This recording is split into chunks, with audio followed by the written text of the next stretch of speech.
चांद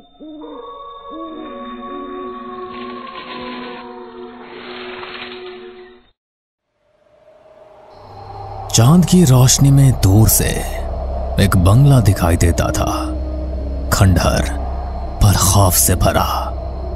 यही है रुद्र विला, जिस बंगले में कोई दुल्हा जिंदा वापस नहीं लौटा। तुम्हें यकीन है ये सही आइडिया है? हमें वहां नहीं जाना चाहिए था आरव। अरे हम सिर्फ पैरानॉर्मल एक्टिविटी रिकॉर्ड करेंगे और निकल लेंगे। रिया तुम कैमरा रेडी करो। वे तीनों अंदर घुसे। पुराना दरवाजा खुद ही चर की आवाज के साथ खुल गया। अंदर धूल जाले थे, दीवारों पर पुराने चित्र लगे थे शादी के, पर चेहरे धुंधले थे। तुम लोगों ने देखा सीढ़ियों के ऊपर कोई लाल जोड़े में खड़ी थी। क्या बकवास है, कोई नहीं था। कैमरे की रिकॉर्डिंग चालू थी, लेकिन स्क्रीन पर कुछ दिखा। लाल साड़ी में एक औरत, गर्दन एक तरफ झुकी और बाल खुले हुए। Stop stop stop, please rewind करो। रिकॉर्डिंग में साफ आवाज आई, वापस चले जाओ, इससे पहले कि दुल्हन जाग जाए। रात के 2 बजे। आरव, आयुष कहाँ गया? आरव और रिया उसे ढूंढने निकले। ऊपर के कमरे में झांका तो फर्श पर खून फैला था और दीवार पर उंगली से लिखा था, शादी मुबारक हो। ये क्या मजाक है यार। पीछे से आरव को एक और आवाज आई, अब तो 7 पैरों का वक्त है दूल्हे राजा। आरव पलटा, लेकिन वहां कोई नहीं था। रिया को अकेले अंधेरे में कुछ सफेद परछाइयां दिखी।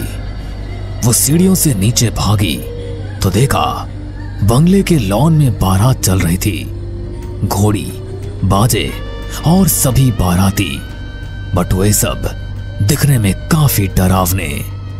और सामने खड़ी थी दुल्हन, लाल लहंगे में, चेहरा जला हुआ, आंखों से खून बहता हुआ।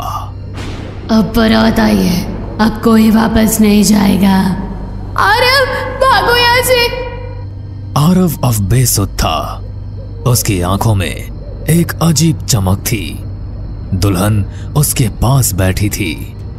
तुम अब मेरे हो, हमेशा के लिए। शेरों के लिए जैसे ही वो उठा, पूरा कमरा जल उठा। आग की लपटें और चारों ओर आवाजें। 7वां फेरा अधूरा मत छोड़ना, वरना तू भी अधूरा रह जाएगा। रिया ने जैसे तैसे खिड़की तोड़ी और आरव को खींचकर बाहर लाई। बाहर निकलते ही एक बूढ़ी औरत ने उन्हें रोक लिया।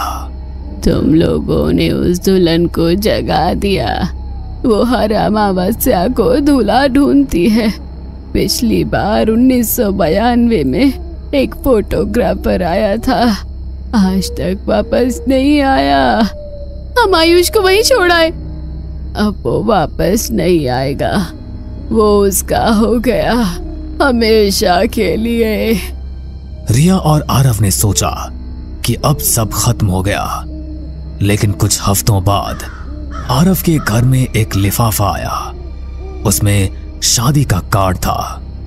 लिखा था, दुल्हन नेहा राणा, दुल्हा आरव मेहता, स्थान रुद्र विला, समय रात के 12 बजे।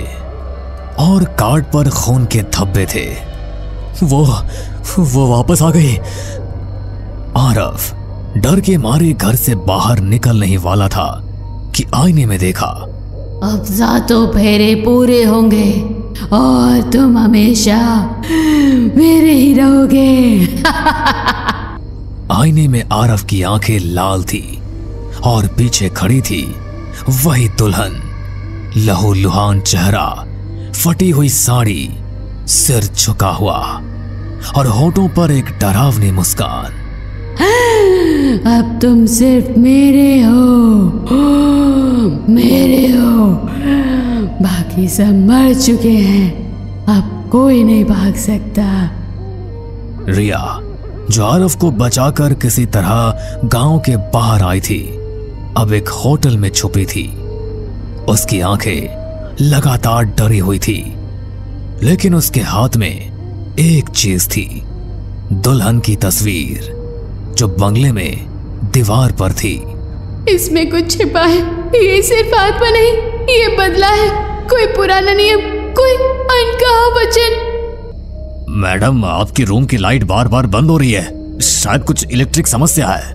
मैंने बिजली ऑफ नहीं की। वो खिड़की की तरफ बढ़ी और खिड़की के शीशे में देखा, पीछे खड़ी थी वही दुल्हन।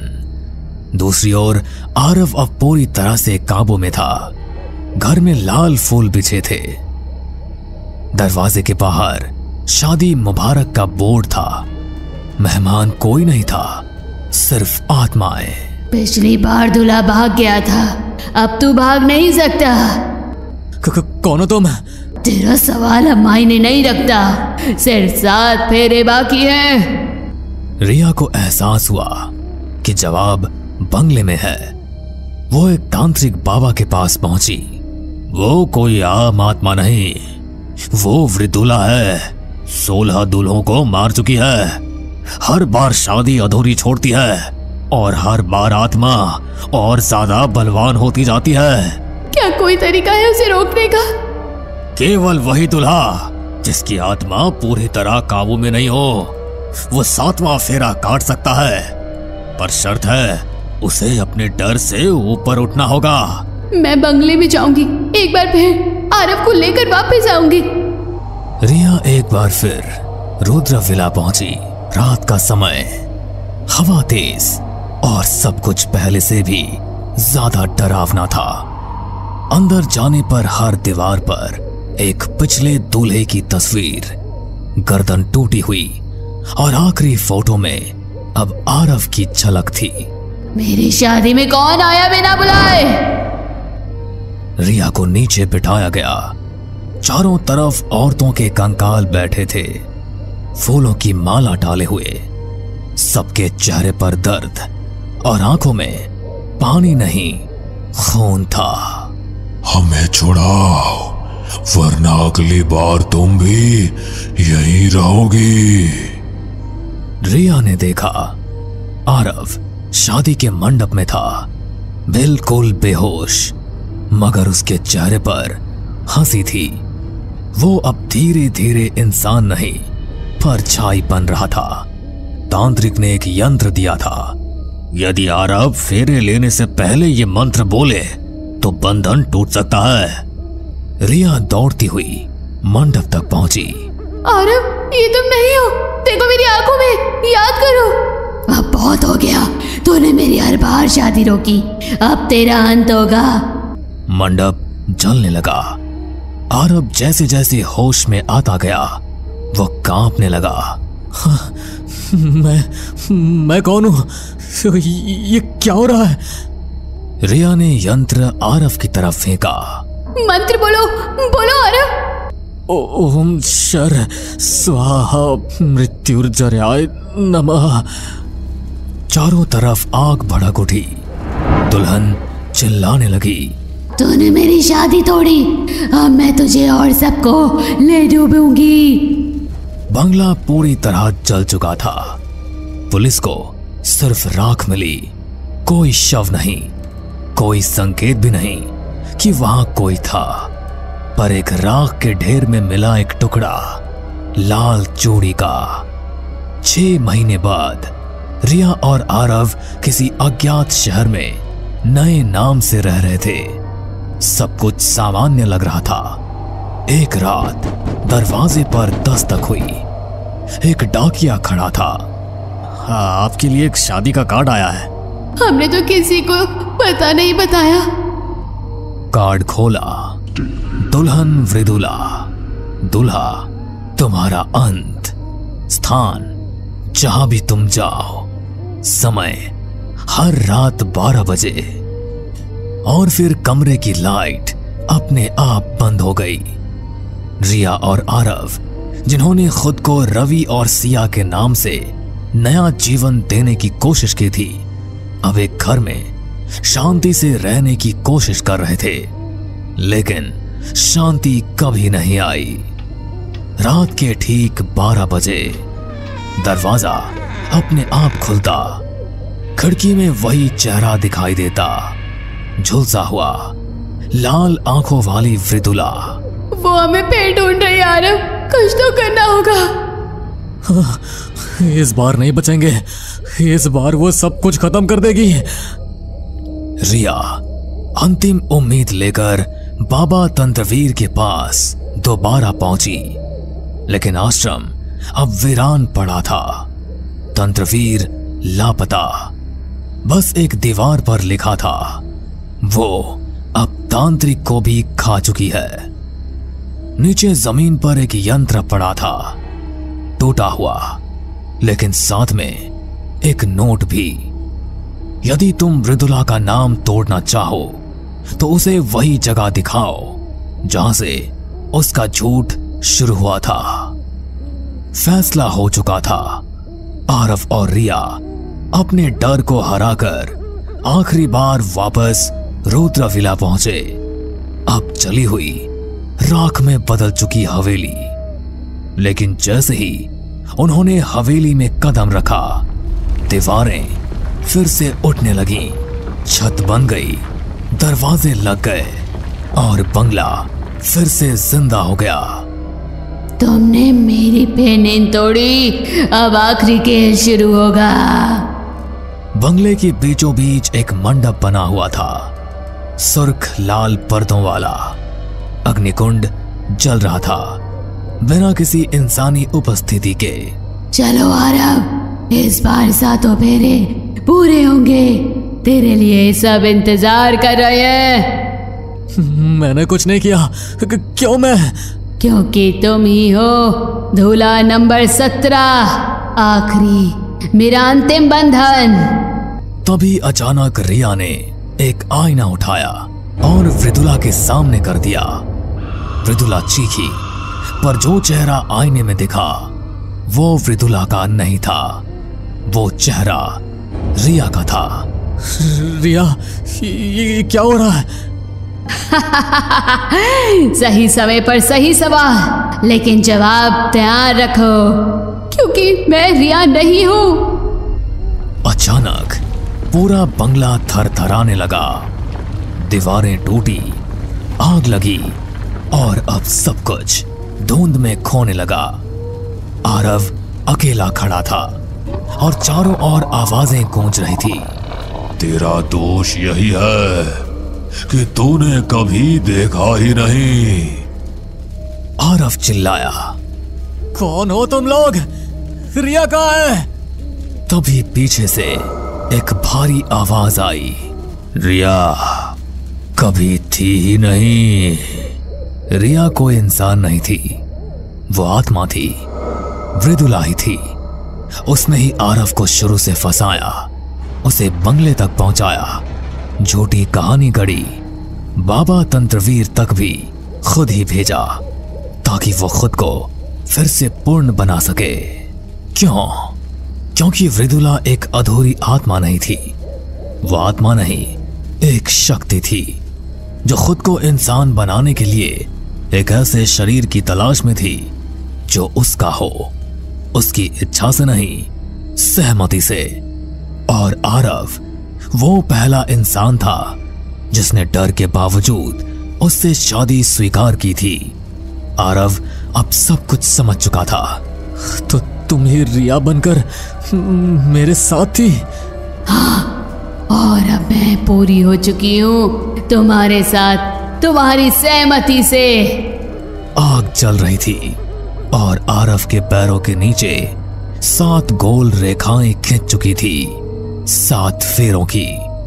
जैसे ही अंतिम फेरा हुआ, मृदुला का चेहरा बदल गया, सुंदर, शांत और इंसानी। सुबह होते ही रुद्रविला पूरी तरह शांत था।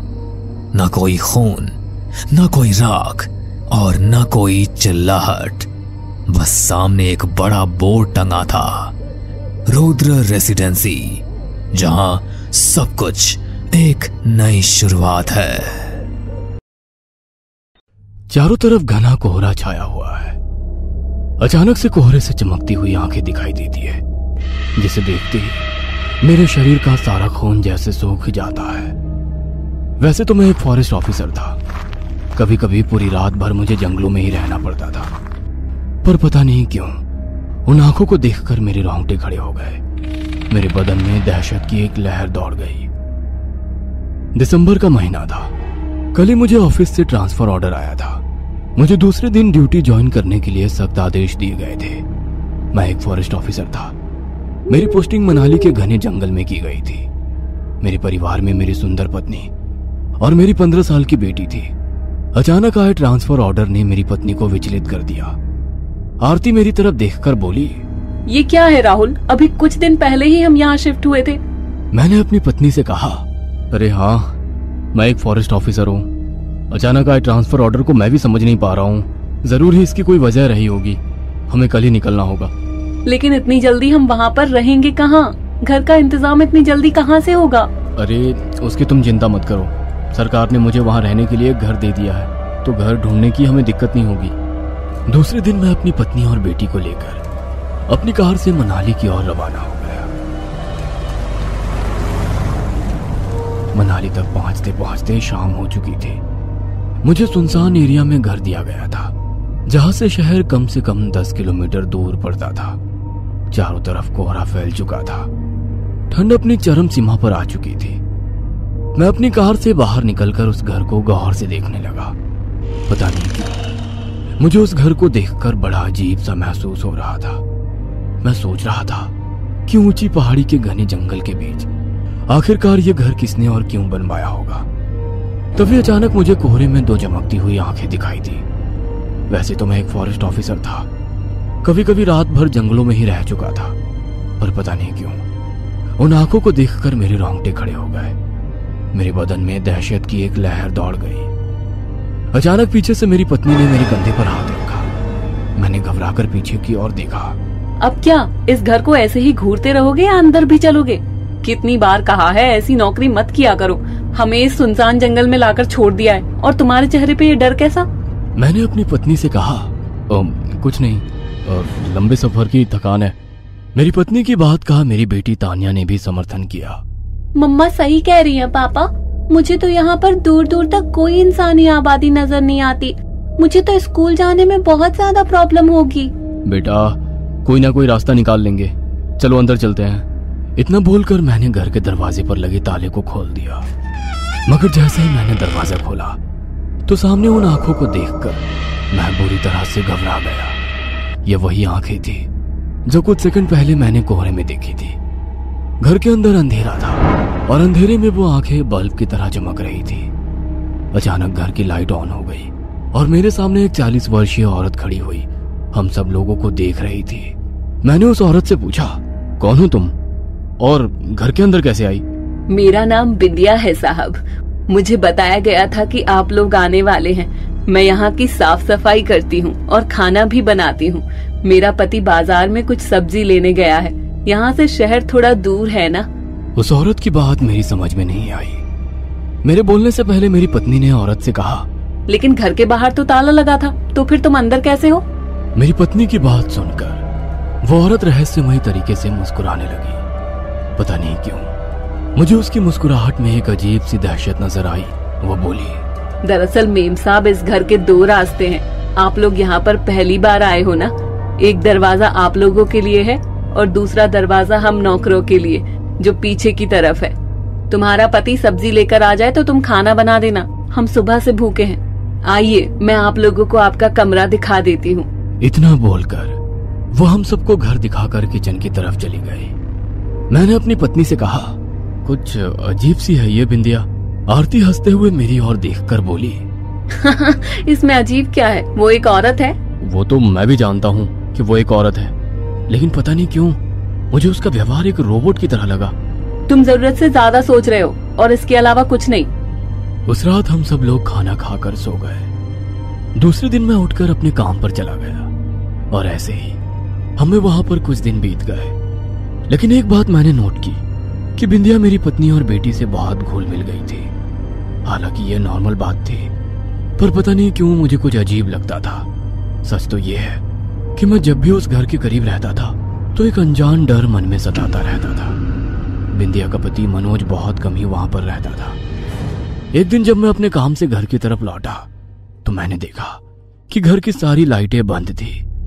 अचानक एक तेज हवा का झोंका मुझे छूकर निकल गया। मुझे ऐसा महसूस हुआ जैसे कि कोई परछाई बड़ी तेजी से चलती हुई बाहर निकल गई हो। मैंने तुरंत कमरे की लाइट ऑन की, मगर वहां पर कोई भी मौजूद नहीं था। ठीक बगल के कमरे में से मेरी पत्नी और बेटी की आवाजें आ रही थी। मैंने जैसे ही दरवाजा खोला तो देखा कि बिंदिया घोड़ा बनकर जमीन पर बैठी हुई थी और मेरी पत्नी और बेटी उसकी पीठ पर बैठी हुई पागलों की तरह हंस रही थी। ये देखकर मुझे बड़ा अजीब लगा। उस वक्त मैंने अपनी पत्नी से कुछ नहीं कहा, मगर रात में मैं अपनी पत्नी से बोला, ये सब क्या है आरती? तुम बिंदिया की पीठ पर ऐसे बैठी हुई थी जैसे कि तुम कोई 10 साल की बच्ची हो।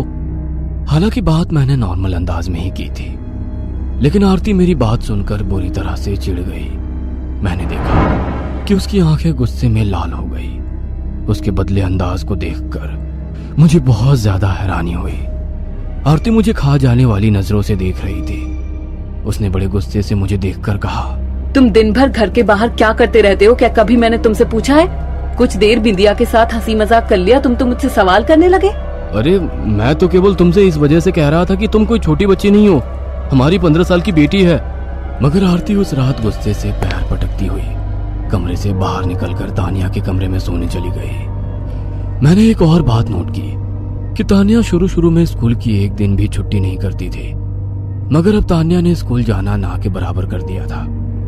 इन सारी बातों ने मुझे बुरी तरह से परेशान कर दिया था। मैंने कई बार अपने ऑफिस में यहाँ से ट्रांसफर लेने की बात की, मगर हर बार मुझे एक ही जवाब मिल जाता कि कुछ दिनों बाद आपका ट्रांसफर यहाँ से कर दिया जाएगा। उस दिन मैं ऑफिस में बैठा हुआ था कि तभी मुझसे मिलने मेरा बचपन का दोस्त अर्जुन मेरे पास आ गया। अपने दोस्त को देखकर मैं बहुत ज्यादा खुश हो गया। मैं बड़े खुश होते हुए उससे बोला, अरे आज इतने दिनों बाद अपने दोस्त की याद कैसे आ गई? अरे मनाली घूमने आया था अपनी फैमिली के साथ, सुना कि तेरा ट्रांसफर यहाँ हो गया है, इसलिए तुझसे मिलने के लिए चला आया। और बता भाभी कैसी है? मैं अर्जुन को कोई भी बात नहीं बताना चाहता था, इसलिए मैंने बात को टालने के अंदाज में उससे कहा, बिल्कुल सही है। तभी मेरे ऑफिस में एक बूढ़ा व्यक्ति एक औरत को लेकर आया। मैंने देखा वो औरत अधेड़ उम्र की थी। उस आदमी ने मेरी ओर देखकर कहा, मेरा नाम दीनू है साहब, और ये मेरी पत्नी है। आप जिस सरकारी घर में रह रहे हैं वहां पर मुझे कुछ दिनों पहले सूचना दी गई थी कि आप लोग आने वाले हैं। मेरी पत्नी बीमार पड़ गई थी, इस वजह से वो काम पर नहीं आ पाई। दीनू की बात सुनकर मुझे 440 वोल्ट का झटका लगा। मैं एक झटके में अपनी कुर्सी से उठकर खड़ा हो गया और दीनू की ओर गौर से देखकर बोला, तुम कहना क्या चाहते हो?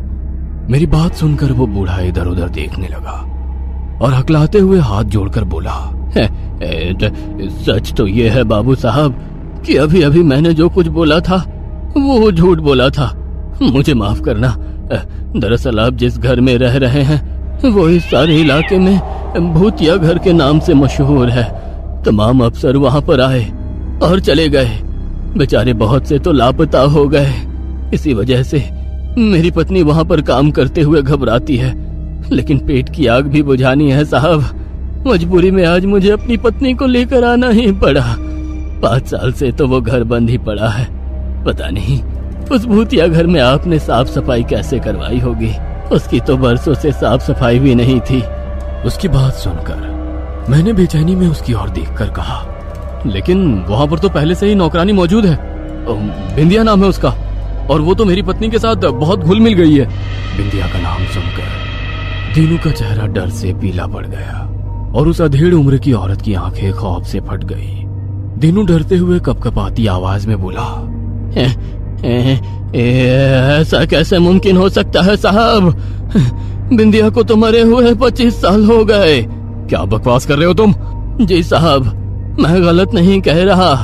बिंदिया आज से 25 साल पहले अपने पति मनोज के साथ वहां पर काम करती थी। शादी के कई सालों बाद भी उसकी कोई औलाद नहीं हुई और इसीलिए उसने और उसके पति ने काला जादू का सहारा लेना शुरू कर दिया। शैतान को खुश करने के लिए दोनों ने निर्दोषों की बलि देना शुरू कर दिया। जब इस बात का पता यहाँ के अफसरों को लगा तो उन्होंने मनोज और बिंदिया को जिंदा जमीन में दफना दिया। साहब, उन दोनों की कब्र आज भी उसी घर के पीछे झाड़ियों में मौजूद है। दिनों की बात सुनकर मैं पूरी तरह से घबरा गया। मेरे दिमाग में सारी बात आईने की तरह साफ हो चुकी थी। मैं बगैर देरी किए हुए ऑफिस से बाहर निकल गया और मैंने अपनी कार स्टार्ट करके पूरी रफ्तार से घर की ओर बढ़ा दी।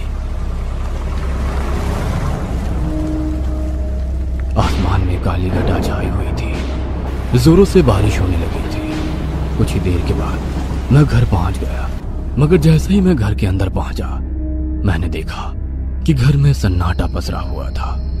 चारों तरफ मकड़ी के जाल फैले हुए थे।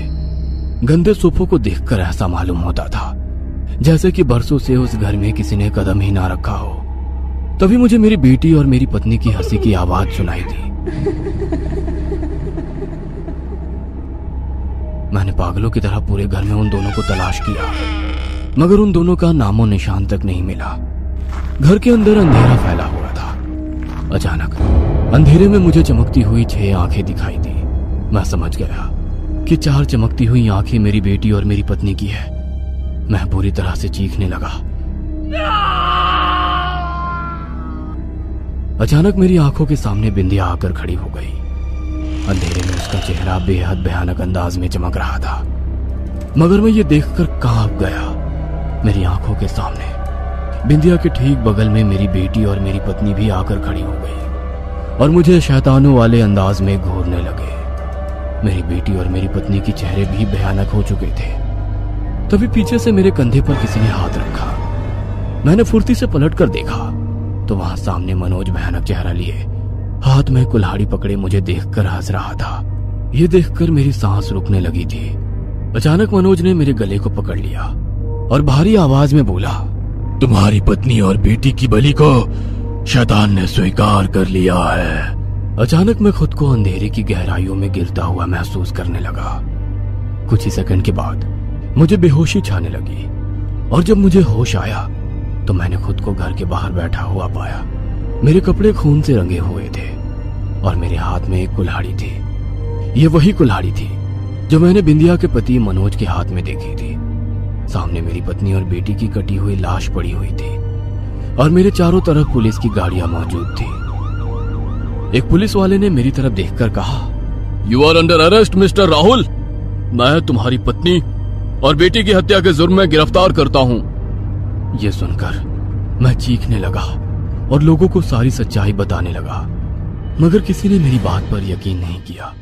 अदालत में मेरे बचपन के दोस्त अर्जुन ने बयान दिया कि उसने खुद मुझे कुल्हाड़ी से मेरी पत्नी और बेटी की हत्या करते हुए देखा है। मैं आज भी जेल में हूं। मुझे जेल में रहते हुए आज 5 साल से ज्यादा वक्त हो चुका है। मैं आज भी लगातार उस भूतिया घर के बारे में सोचता रहता हूं और याद करने की कोशिश करता हूं कि मैंने कब अपनी बेटी और पत्नी की हत्या की। हमें पूरा यकीन है दोस्तों कि आप लोगों को ये कहानी जरूर पसंद आई होगी। अगर आपके साथ भी कुछ ऐसे अनकहे किस्से हो चुके हैं तो प्लीज हमारे साथ शेयर करें। हम जरूर अपने चैनल पर उनको दिखाएंगे। हमारी ईमेल आईडी नीचे डिस्क्रिप्शन बॉक्स में दी गई है, तो प्लीज हमारे वीडियो और चैनल को शेयर एंड सब्सक्राइब करें और बने रहे हमारे साथ ऐसे ही अनकहे किस्से और कहानियां सुनने के लिए।